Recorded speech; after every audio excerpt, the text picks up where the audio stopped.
হ্যাঁ ফ্রেন্ডস, আমি করে চলে এসেছি তো একটা মিনি ব্লগ নিয়ে। আমি আর মা সন্ধ্যাবেলায় চলে গেছিলাম মেলাতে। আজকে তোমাদের সবাইকে মেলাটা আমরা ঘুরিয়ে দেখাবো। তো মেলায় এখানে ঠাকুরের ছবি বিক্রি হচ্ছিলো, কাপ প্লেট বিক্রি হচ্ছিলো, এখানে ফুলদানি বিক্রি হচ্ছিলো, আর বিভিন্ন ছোটো ছোটো ফুলের সাজানোর জন্য, ফুল সাজানোর জন্য এগুলো বিক্রি হচ্ছে। তো মেলার ভিতরে এখানে হার কানের দোকান বসেছে, শোপিস বসেছে, অনেক থালা বাসনের দোকান বসেছে, আর এখানে বিভিন্ন রকম রাইডস, আর এখানে খাবারের দোকানও বসেছে।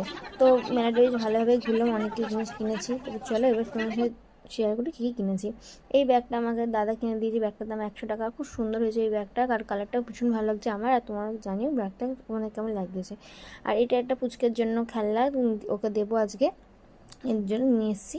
আর এটা আমার একটা বৌদি কিনে দিয়েছে। আর এই কানেরগুলো আমি নিজে কিনেছি। আমার ছোটো ছোটো কানের নেই, জানো তো, অনেক সব বড় বড় কানের। এই ছোটো ছোটো দুটো কয়েকটা কানের কিনেছি। আর মা এই চিরুনিটা কিনেছে, আর কিনেছে দুটো মগ, একটা বাথরুমে রাখবো বলে, আর একটা হচ্ছে রান্নাঘরে রাখবো বলে। ভিডিওটা কেমন লাগে জানিও, ভিডিও ভালো লাগলে